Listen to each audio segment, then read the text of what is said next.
Oh, happy Spiritual Sunday to all of you online. Oh, just thought about it. Wait a minute for everybody to get online. Those of you familiar, the first 12 days of Aries. Aries is the head of months for the year.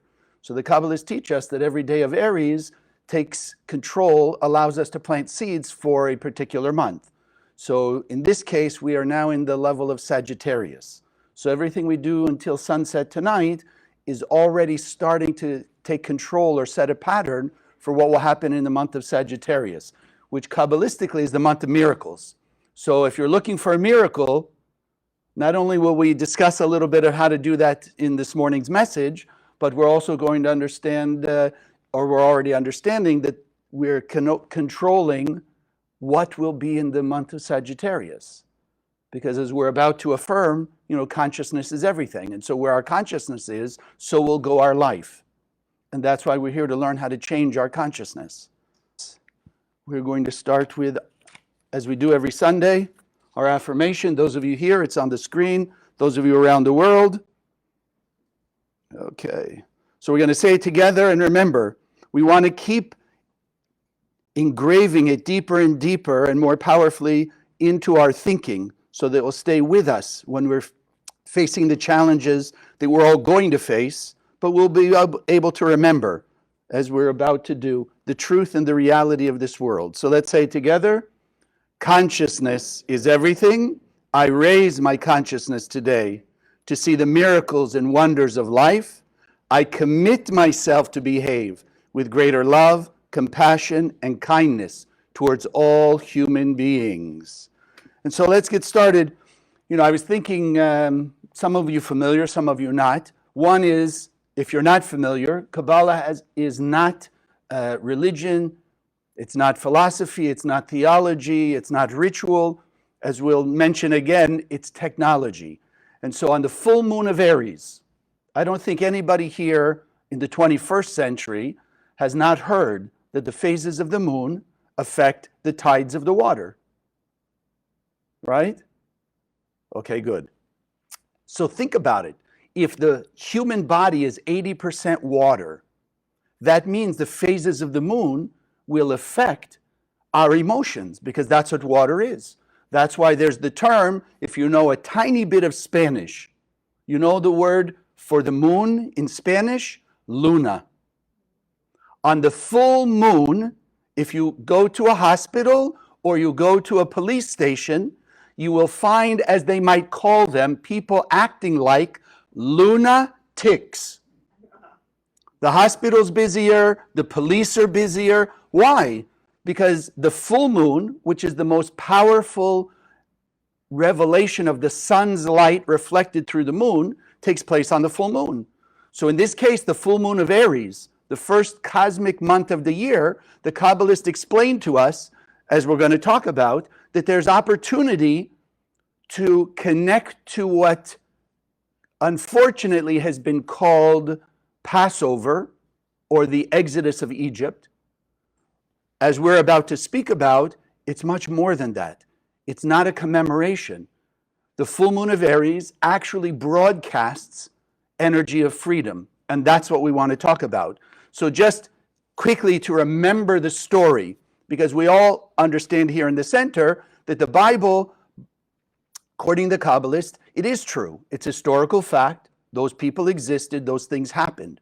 But there's a much, much deeper level that is understanding for us today in 2022. So essentially the story goes, these people called the Israelites, which you and I have come to understand is every one of us who believe in spirituality, believe that consciousness is everything, believe in mind over matter, we were enslaved in Egypt. Now we cry out to the Creator sends Moses comes along, he channels the energy of the 10 plagues, and suddenly what happens? We're all thrown out of Egypt, basically, exodus from Egypt. But we want to understand the real story. What was that bondage? Because the bondage of Egypt, as we'll come to see, hopefully very clearly, is the same bondage you and I are in today. So do not think that the bondage of Egypt was what we might see in the movies, where people are shackled with chains and they're being beaten by people or abused by people. That was not the bondage of Egypt. And how can we know, without giving you the whole story? You're welcome to look it up in the book of Exodus if you want to see it. But if it was so terrible, how come for 40 years the Israelites, when they were in a little bit of difficulty, when things weren't going their particular way, they kept telling Moses, Moses, we told you, leave us alone in Egypt. We want to go back to Egypt. We had meat, we had fish, we had watermelon, we had onions, we had all this great stuff there. So how terrible could it have been? So I want us to come to understand, what was it that Moses was teaching us that we can use today, how to be free from the real bondage that we find ourselves in today. So I wanted to start with a piece of the introduction from the book by Michael Berg, Becoming Like God. If you haven't read it recently or never read it, I cannot encourage you enough to get back to reading it. And this is just a piece of the introduction. He says like this, bless you. This book is a letter addressed to the inmates of a prison. Inmates of a prison. Are you ready? It's a strange prison because within its walls of this prison lie mountains and rivers and sunsets. It contains rare birds, rare diseases, mini dramas, maxi dramas, melodramas, and the latest DVDs.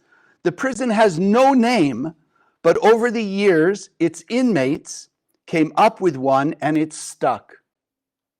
What is this prison? They call it life. So if you're watching, obviously you're living a life.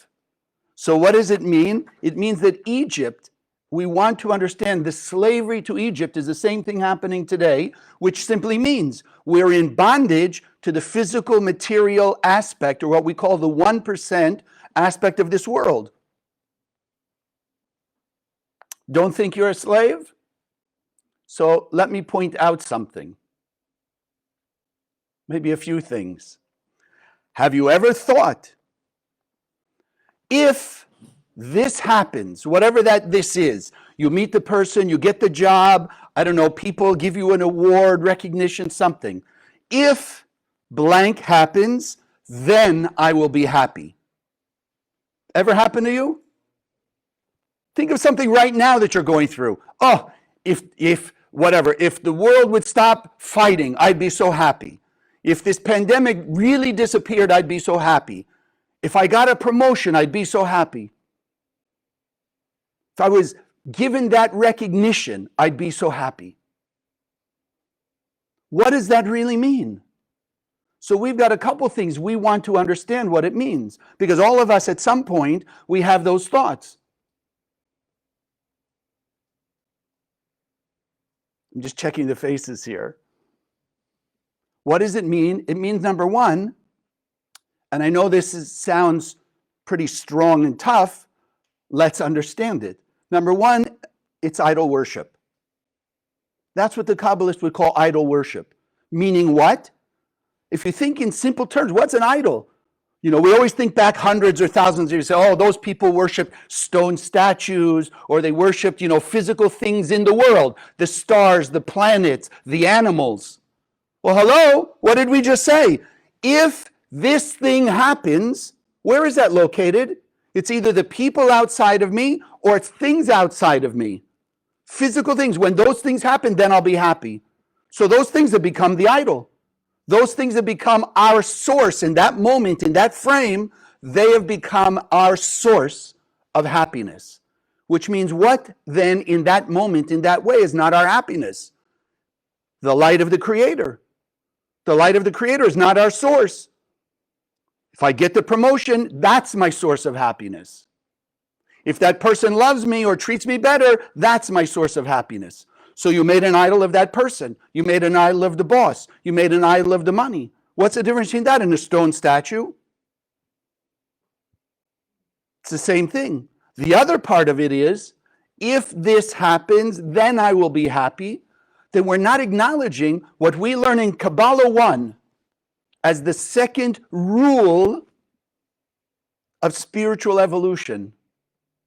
The rule is, my life is a perfect plan to help me with my spiritual evolution, to unblock myself and allow all the blessings that the Creator gave me to be manifest.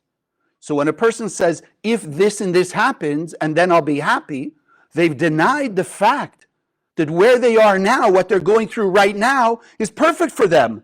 It's just a question of how you make use of it, or don't make use of it. So we're stuck in two different ways. That's the bondage we're talking about. The universe is not on my side. The light of the Creator is not my source of happiness. We've decided something or someone else is. So how does our soul help us? One way, which seems a little nicer and easier, would be if we get these messages in our head. Yes, you're great and wonderful. Go do this, go there. You'll meet that person. And, if you say this or act this way, great things will happen to you. That's one way. But some of us, as again, if you go back to reading the story of Exodus, some of us, some of the time, in some way or another, well, let's use modern terminology, hard-headed, stubborn. Anybody here willing to admit hard-headed and stubbornness? At least somewhere in life? Oh, yeah. Okay. So if we're hard-headed and stubborn, and our soul is wants to give us a message, hey, like the light in this way or that way, you cannot have the blessings of the light. So let me point out to you where you're not acting like the light, so you can fix it. And when you fix it, then the light will shine out of you, like we spoke last week, and the light will be revealed. And when the light is revealed, that's when we have the experience of the blessing. We're not missing the light, we're missing the revelation of the light. So how does our soul give us those messages? And this is the tough part. And this is why not everybody makes it in the Kabbalah Center. We teach the truth. We teach the ultimate wisdom and source of wisdom of anything that's out there. Judaism, Christianity, Islam, Buddhism, all the spiritual teachings and religions, all the science, all the physics, all sourced in the Zohar. So we're teaching it here. But what's the difficult part is to understand not only with the brain, but be able to live it on a daily basis. Challenges, difficult people, difficult situations are the ways and means my soul brings me a message of how I have not behaved with greater love, kindness, and compassion. How I have not behaved like the light of the Creator. And therefore I am not emulating the Creator. And how can I have that eternal bliss that the Creator has if I'm not acting the same way? I mean, think about it.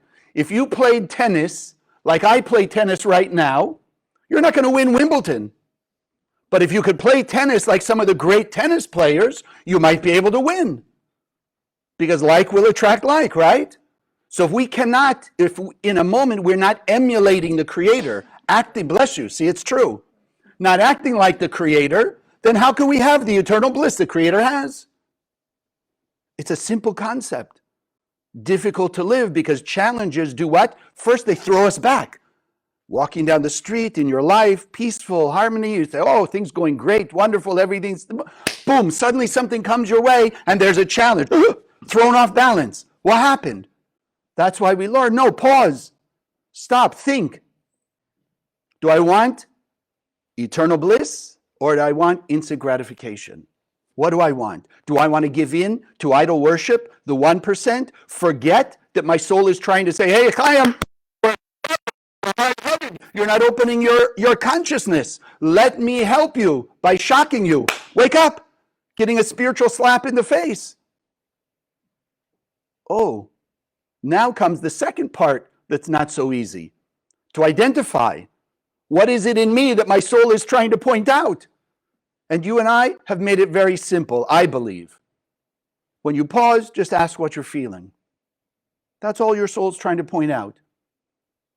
Because the Creator does not act with jealousy, greed, ego, guilt, shame, discord, criticism, anger, fear, sadness. Not the Creator. So when we're pausing and acknowledging, that's what I'm feeling right now, one of those things, then I know that's the message my soul's giving me. That's what's holding me back. That's what my bondage is. That's what my Egypt is. And so we want to be free from that. We want to go above that. But, like my teachers, the Rav and Karen often said, people love to hug their chaos. Why? Because it's familiar. You're used to it. Right? I remember years and years ago, even before Kabbalah Center, before I was in the center and I was studying various spiritualities and teaching things, and people used to say, you know what? There are people who don't want to get rid of their disease. They don't want to take a chance of doing something to get rid of aches and pains. Why? Because as we would call it, that opponent in our head, that voice of falsehood and lies, that it's our job not to listen to, the opponent beat the opponent, it would tell those people, you know what? If you try something new, your pain could get worse. And meanwhile, you know how to handle your pain. You know when the pain shows up, you just do this, that, and the other thing, and then you'll be able to go through it and it'll be okay. It'll go away. So then came the phrase, when you're sick and tired of being sick and tired, that's when you'll do something about it. So you and I here in the center are learning what to do. But let me just point out a few more things, just in case you may still be listening to that opponent in your head. Say, oh, you're not in bondage to Egypt. You're just pretty amazing. And you are amazing. If you're here, if you're learning in the center, you're watching Spiritual Sunday, you are an amazing person. Doesn't mean we can't be better. Anyone here going to say, yes, I'm already absolutely perfect. There's nothing I can do to be a better person. Good. Nobody said, yeah, me, okay. So here's a couple things. Examples of prisons. The gym. May not be you, but do you know people, they can't miss a workout. Oh my God, heaven forbid they should miss a workout. What would happen? Right away, bad things if they miss one workout. So, is that prison? They're in bondage. They're in bondage. The prison is the gym. The gym is imprisoning them, owning them, possessing them. Here's one. I mean, I don't know about you around the world, but we're here in Boca. Humans are human. There's got to be something similar going on out there. I have to wear the latest fashion. Because if I'm not wearing the latest fashion, then people are going to think I'm not fashionable. A little more bondage, no? To what? The physicality and what people think of me. Right? If I'm not wearing the latest, oy, oy, oy, who am I? Along with that, and let's leave. Technology. Got to have the latest phone. The amazing thing is, you buy the latest phone. This is the way I see it. You buy the latest phone, you walk out with it. 2 days later, they got a new phone. You got to go back. Your 2-day-old phone, your 2-week-old phone, you got to go change it for the latest. Some computer has some new fancy gadget. You got to go get it. Because why? You got to show your kids. You got to show your boss. You got to show your friends. You're right up there. That's not prison? Let's start thinking of it. Is it? Yes. Because you're not deciding what to do. You're letting the technology tell you what to do. The new phone is telling you, hey, come get me. Come buy me. The clothes in the window. Come. You can't live without this. Or here's one, and I'm going to share with you a very sad story. Business, work. There are people who believe if they don't go to work or if they're not there managing their business, the business will fall apart or they'll lose the job. So there are people who don't go on vacation because if they leave, maybe somebody else in the office is going to show them up and take their job. So now, their job, not because their job is slavery, they've made their job, their business, their office, their prison of our own making. So sadly, years back, when I was teaching in LA, this one man had come to the center. He started to really connect. He saw miracles of the Zohar, different things like that. But he owned 3 stores. So I invited him actually for the event when we had an international event of Passover, the one that's coming up, the full moon of Aries. He understood what it was. He understood it now in the non-traditional, but truly spiritual technology. But he told me, you know what? He couldn't go away from his business for 3 days because his businesses would fall apart without him. So he didn't go. And I'm not saying this happens all the time, but I want us to understand. Sadly, in his case, about 3 months later, his father had a stroke, and he went to his father's side for 3 weeks. Didn't show up at work for 3 weeks, not any of his stores. And after his father, thank God, in this case, his father got better. When he went back to work, guess what? The stores were still there. They were still making the same money. Everything was running fine. You understand? He had made his 3 stores his prison. The stores didn't imprison him. He imprisoned himself through the stores. So I want us all to think, how and what are we imprisoned to? Maybe some of the things we mentioned. Maybe something else you can think of. How are you imprisoned? And maybe, like we understand, every reactive behavior, anger, jealousy, greed, ego, fear, judgment, sadness, guilt, shame, those are also aspects of bondage. Why? Because until we take control over them, they are controlling us. Do you know anybody? Of course, because it's not us. Do you know anybody who's just has that hair trigger, anger, impatience, sadness? They just immediately, something happens right away, they go into that mode. Fear, criticism, jealousy, guilt, shame, something. I have to tell you, I realized how much I was in bondage to my guilt. Thank goodness I've come to understand over the last few years that it comes from heavy past lives. But I had experience. Somebody in the center said to me, Chaim, why didn't you do XYZ? It wasn't anywhere, shape, or form my framework, my responsibility to do it. But my first thought was, oh my God, I did something wrong. Like the guilt just came right up. Fortunately, for me and not for the other person, I heard him say a second later, after I had that look on my face, he looked at one of his friends and he said, look, see how easy it is to make Chaim feel guilty. That was the key in my mind.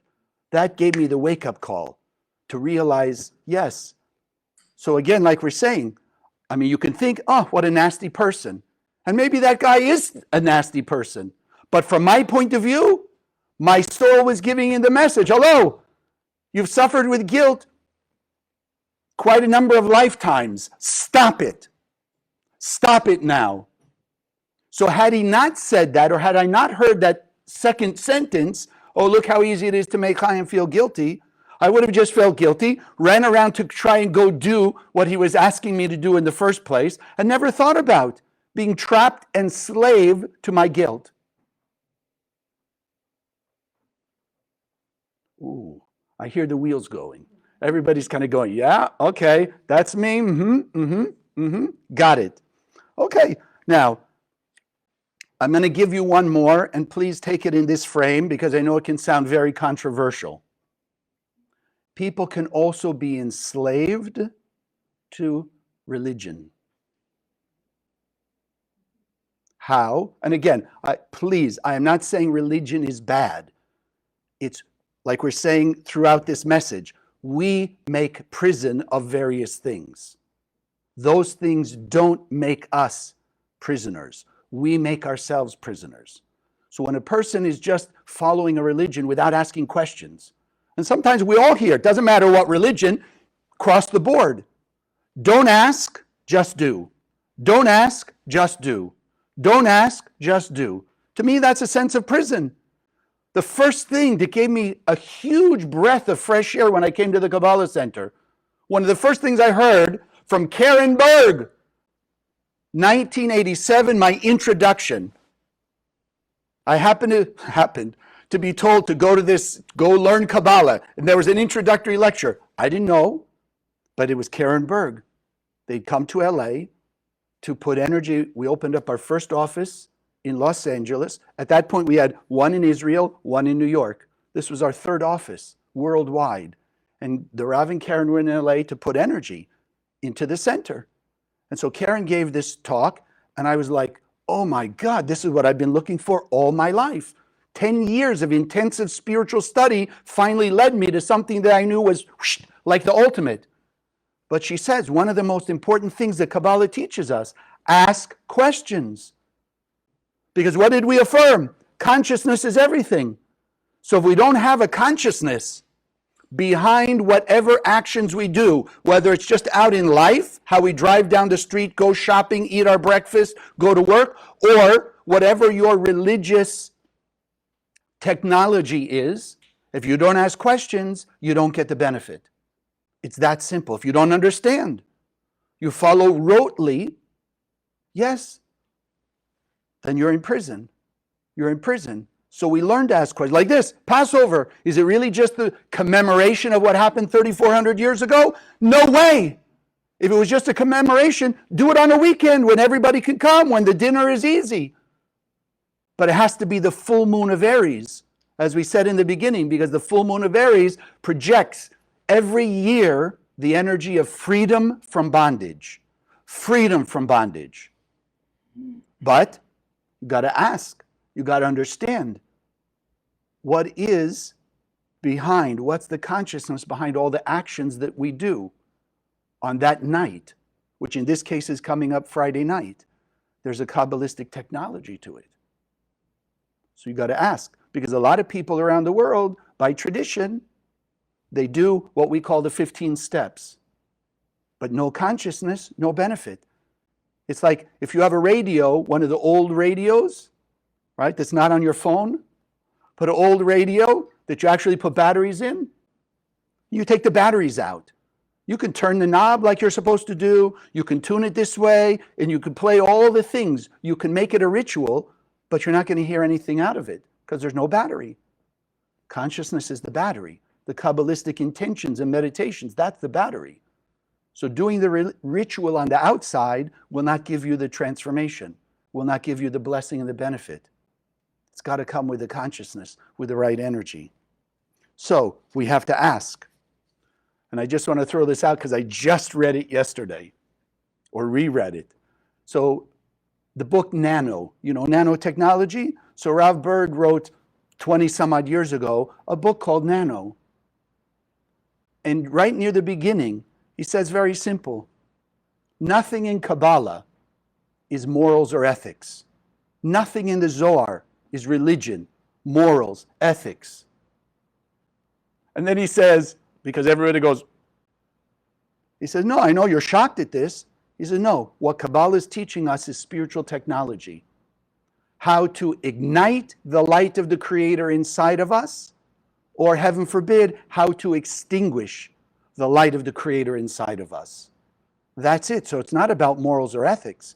It's about, do you want the blessing of the light? Here's the technology, how to shine more light out into your life and experience more blessings. Again, go back to last week's Spiritual Sunday. We spoke about it in quite more detail.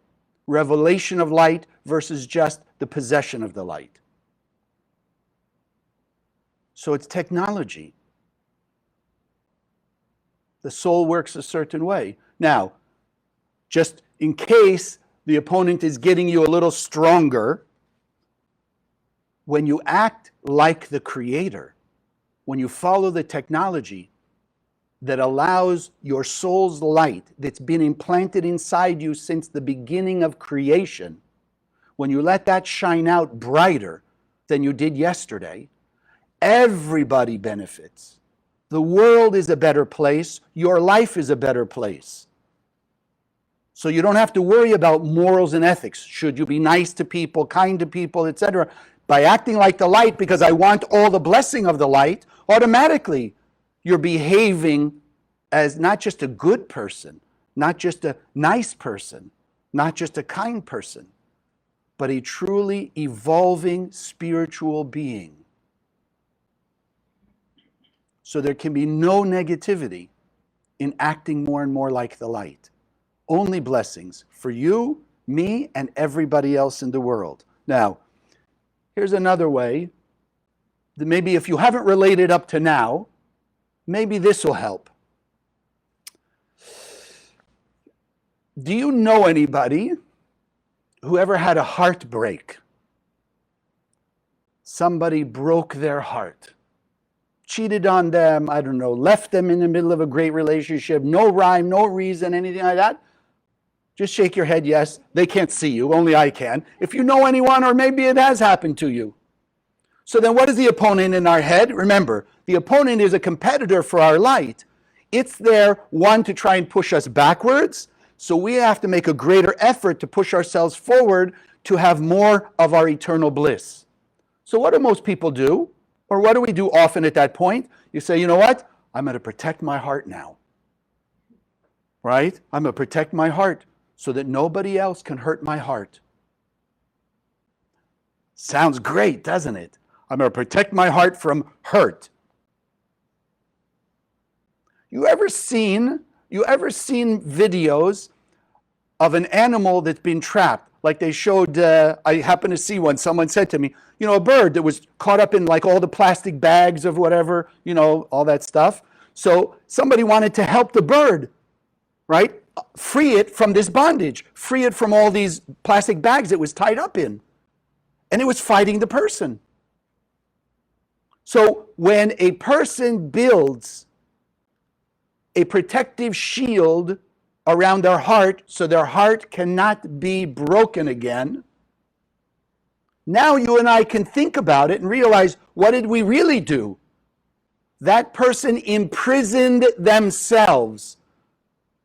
Because if there's a wall around the heart, that means not just people can't get in, but their own love, their own kindness, their own goodness can't get out either. A wall is a wall. It's not one way. So what did they do? And think back. If that was you for a while in your life, think back. You put yourself in that prison, protecting your heart. Where are you? Loneliness, loneliness, loneliness, loneliness, and feeling alone. And then you wonder why. Why is it nobody's coming to be your friend? Why is it nobody coming to be kind to you, to love you, to care for you, etc.? Hello, you built the wall. You put a wall around your heart. Nobody can get there. That's a tough one, no? But just think about it. If you feel alone, then that's what it is. You're trying to protect yourself, but you've imprisoned yourself. And then here, I'm going to leave you with this before we get two more things. One of the other bondages that we all have, again, I'm sure something set up to now clicked. But there's one more that I want us to also realize, how we're trapped.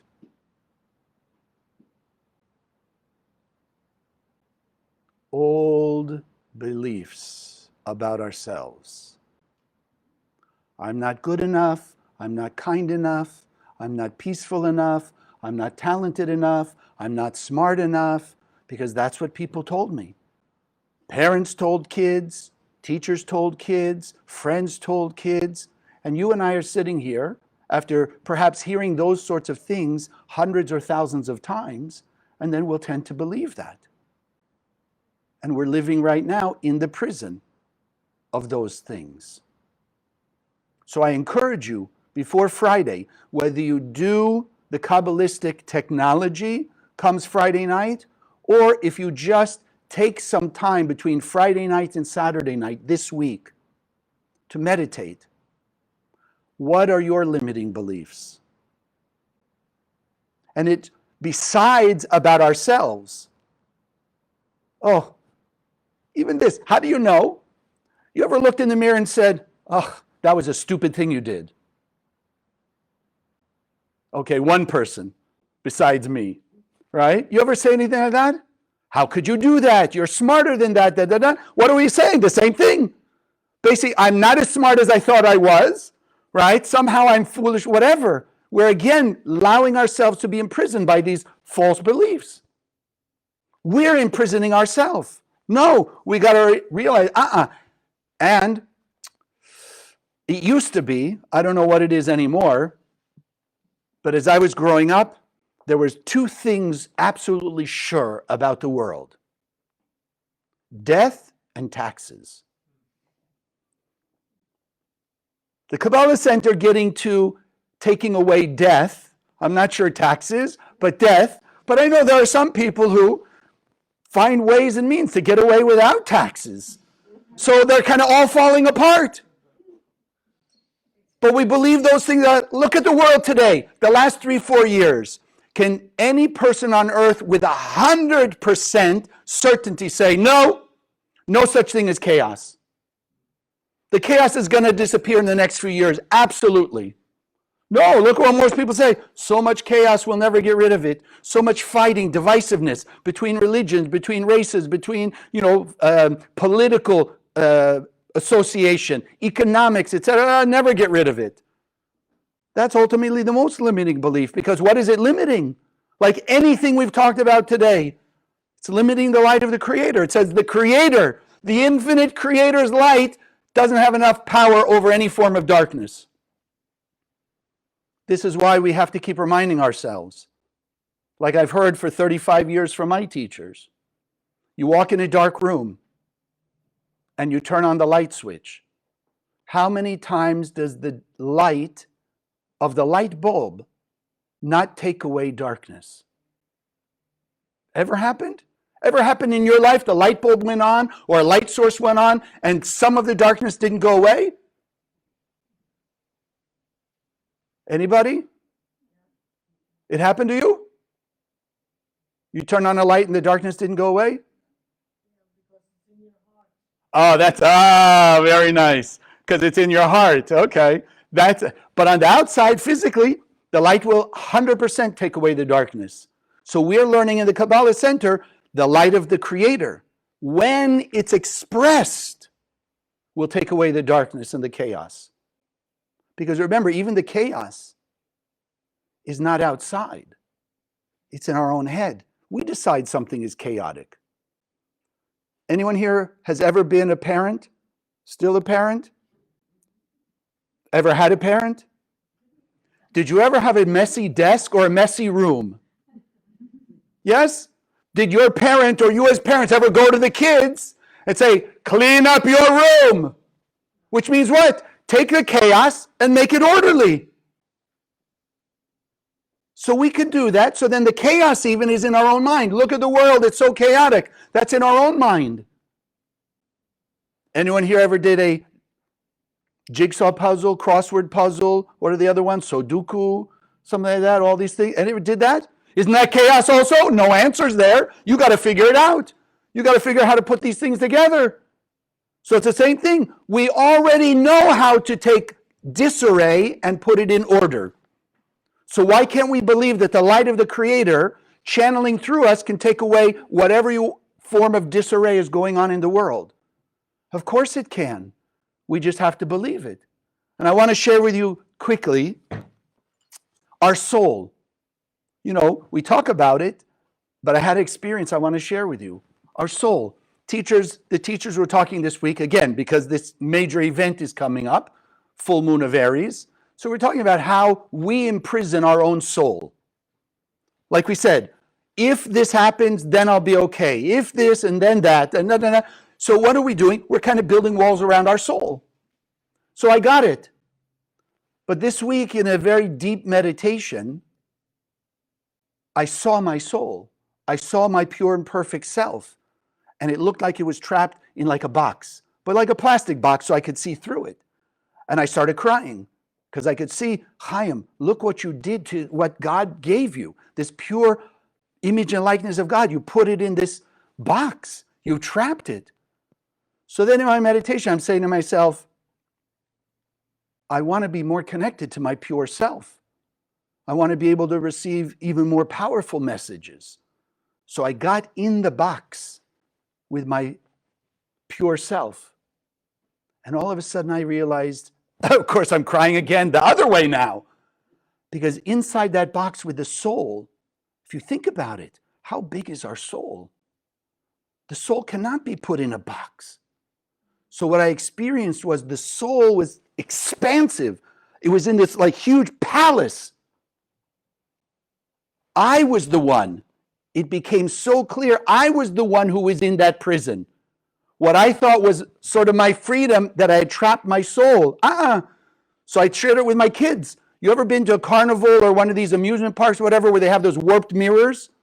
So you stand in front of the mirror and you look like you're 12 feet tall and pencil thin. And you go to another mirror and you look like you're 2 feet tall and as wide as the Grand Canyon. Things like that. That was what I saw. I thought my soul was trapped in this little tiny box. And I'm not saying like we're saying today, yes, I limit myself, but you can't limit the soul. And that's what I saw, experienced, felt. The soul is expansive. We just have to connect to it. So how do we create freedom? You and I learned from Kabbalah 1. That's why I tell you, if you've never taken Kabbalah 1, start with Kabbalah 1. If you haven't taken it within a year, take it again. Because we learn from Kabbalah 1 onward, freedom from the illusion, the ability of transcending this 5-sense material world is the proactive method. Pause. Think about, what is the voice of the opponent telling me? What is it trying to keep me in limitation, keep me in bondage? How can I act more like the light? How can I stretch myself into transformational sharing, something beyond what I did yesterday? So I acted with greater forgiveness than I ever did in my life yesterday. And what about today? Could I act and stretch myself to forgive the next person or the next thing? Of course I could. Do I want more of my eternal bliss? Then I'm going to share forgiveness more than I ever have. More than I did yesterday, even though yesterday was a stretch beyond anything I could have imagined doing. Because I want more light. Because it's not about morals and ethics. Oh, I forgave that person. Look, I'm already moral. I'm already an ethical person. No, I want all my light. The Rabbi Karen always called it spiritual greed. I want all my light. Necessitates me sharing my light unconditionally. That's what I want. So we got to think how we're going to stretch. Why? Because if we don't stretch ourselves outside our self-made prison, then the soul, our pure and perfect self, that piece of the Creator that's implanted in each of us, will not be able to, because it's under our control, be able to express in our lives. It's in our hands. And so as I wrote on Facebook, and I remind you, iron bars do not a prison make. Iron bars do not make a prison, but a poor consciousness does make a prison. And so think about it. Most people are living in bondage.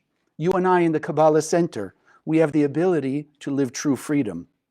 We have to remember that there is a realm beyond the physical world. There is a realm that is pure light, peace, eternal bliss.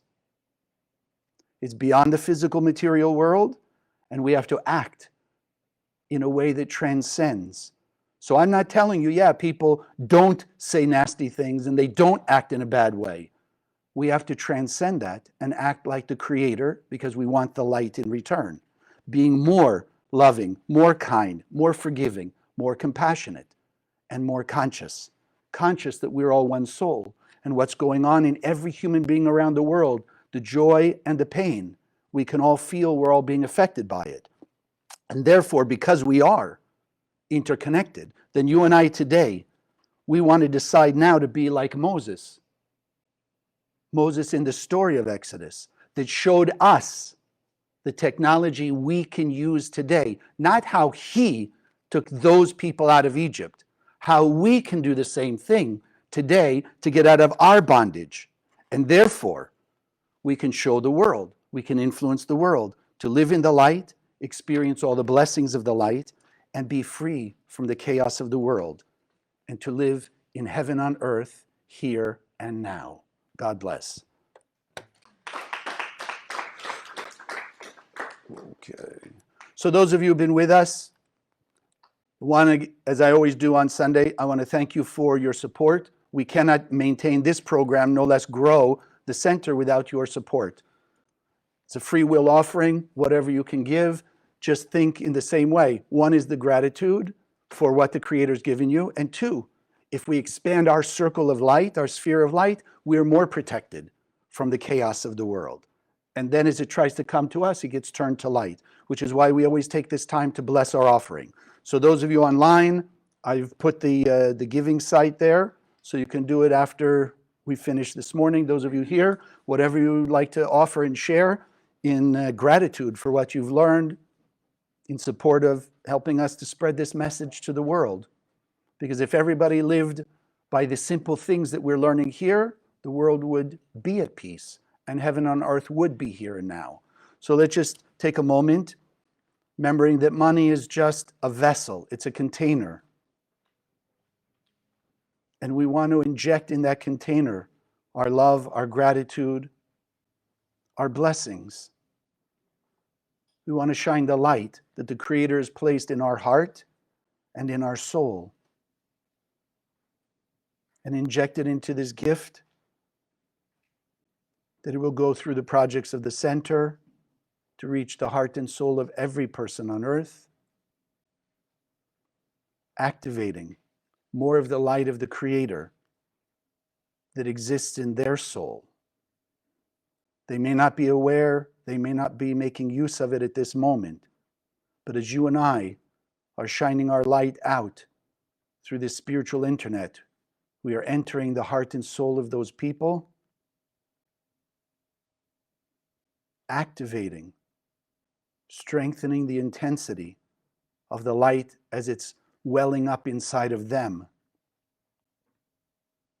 to the point where they now feel,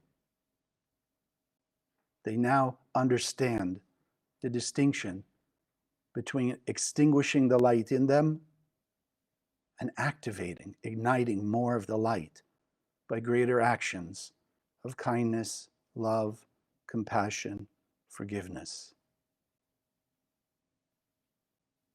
And we know the law of the universe, that what we put out into the world comes back to us many, many times over in the right way, the right time, in the right form. And so we send this gift out into the world, knowing with certainty it will come back to us, bless us many times over, that we can continue to share more and more until there is no more darkness, no more pain and suffering, no more discord, no more divisiveness. And together we say, Amen. So now, as we've been doing, and thank you, please let me know before we start even this, those of you online or even those of you here, if you'll Facebook me, let me know the miracles, transformation, new revelations that come to you, not only through the messages we have, but also these meditations. So those of you who are here, you can see behind me what are known as the 72 names of God, which what we call the Hebrew letters are just nanoparticles of the light. Simple. Nobody created them. They just shine inherently the light of the Creator. So the combinations that you see activate different parts within our soul, just like this computer. When I push certain combinations of buttons on this computer, what happens? A certain technology, a certain something or other happens. So the same with our soul. Our soul is pre-programmed to these energies. So in this case, I want to use this one. Let me put it here on the screen for you. For those of you around the world, Mem Tzadi Resh. Mem Tzadi Resh is the power of freedom. As we talked about today, freedom from the illusion, freedom from the chaos, freedom from being in bondage to the 1% physical materiality. All you have to do is just look at those letters, those shapes, let them be engraved in your mind's eye, because the eyes are the window to the soul, and our soul is already pre-programmed to be activated by this energy. That's what free will means. It doesn't happen by itself. We have to do actions to make it happen. Mem Tzadi Reish. Okay. So if I can ask you to sit comfortably in your chairs, feet flat on the floor, hands on your lap.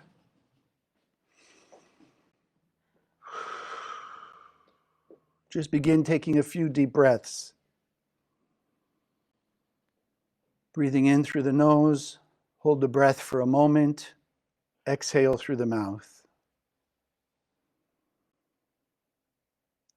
Allowing the light, the circulation of the light through the breath to intensify. Breathing in new, fresh energy. Let it awaken the light from head to toe, and then as you exhale, removing your blockages, fears, doubt, anxiety, stress, anything that is not light-like.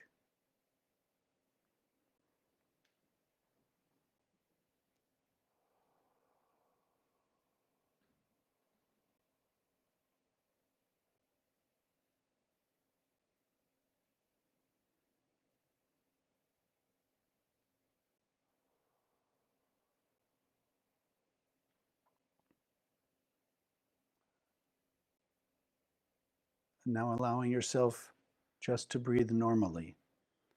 Let's envision a beam of light coming from above, literally from the endless world. Pure light of the Creator. See that beam coming down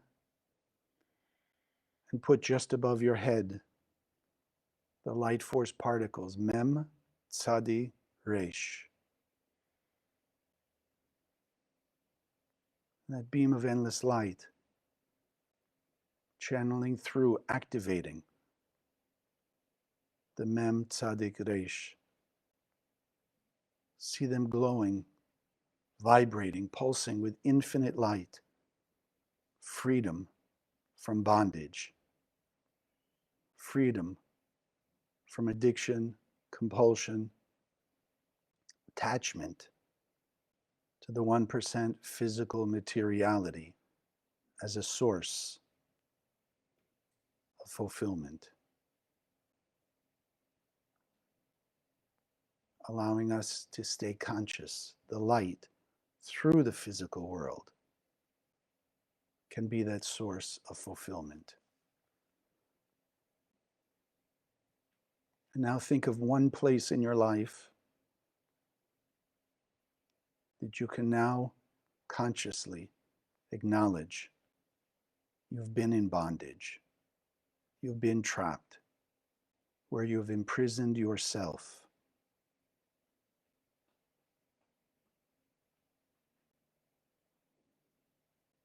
And now bring the shining, glowing Mem Tzadi Resh through the top of your head. Feel its energy vibrating throughout you from head to toe, and let it come to rest in your heart, your soul.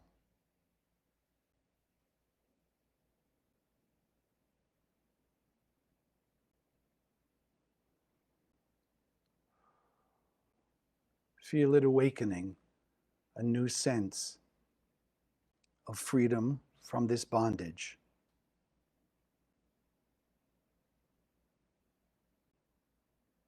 See in your mind's eye that situation that you were in,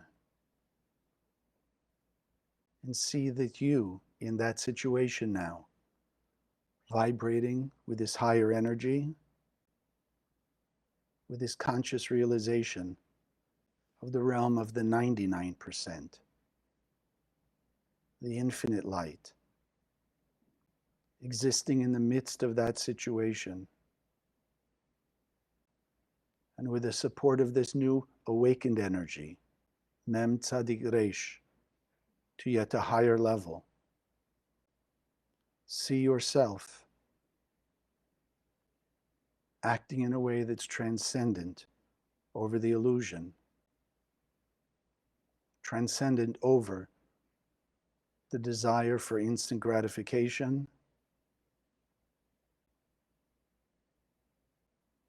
transcendent beyond trying to tell the universe how and what it needs to do for you, but allow the universe, your soul, to bring you exactly what you need when you need it.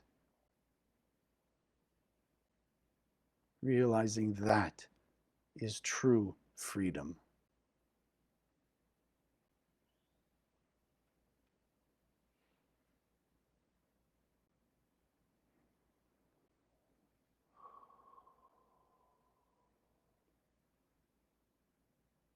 And see how that version of you that was in that prison, see how it has a greater sense of peace, serenity, and notice this newly awakened power of freedom that you feel, how good it feels,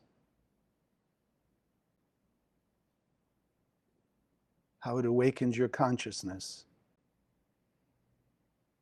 to know your soul is expansive, infinite light, contains all the solutions, all the guidance, all the strength and clarity that you need to be able to act in such a way that reveals greater light, removes all the aspects of chaos, confusion, darkness, and discord.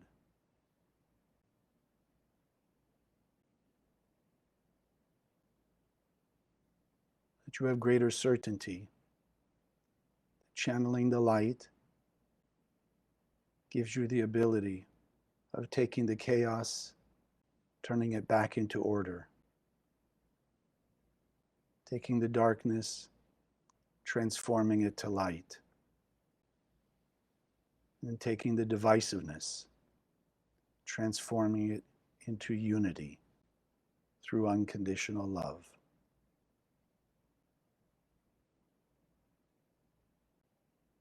And thereby protecting you from the darkness of the world. And together we're expanding that sphere of light, enveloping every human being on earth.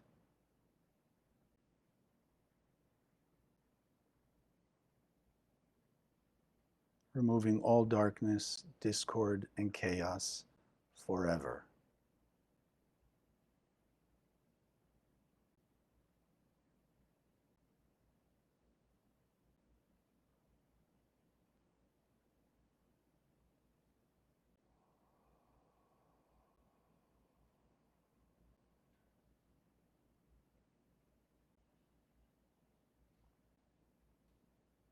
Take a moment to engrave this new consciousness, this new energy, this new sensation into your heart, soul, and mind.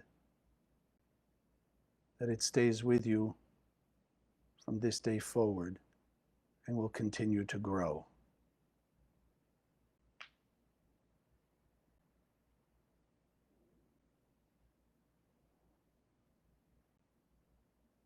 And together we take one more deep breath, anchoring into our heart and soul, and then slowly exhale and open your eyes.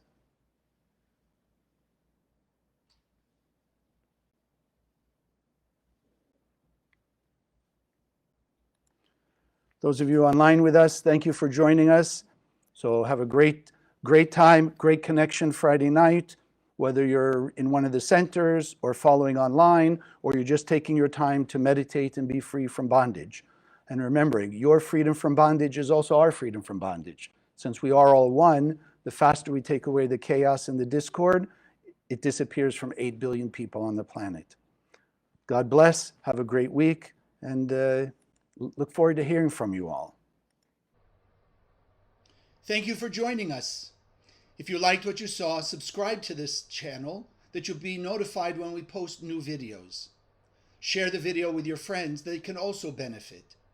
And check out the website, www.kabbalah.com, that's Kabbalah, for hundreds of articles and classes. Wish you an amazing day, and God bless.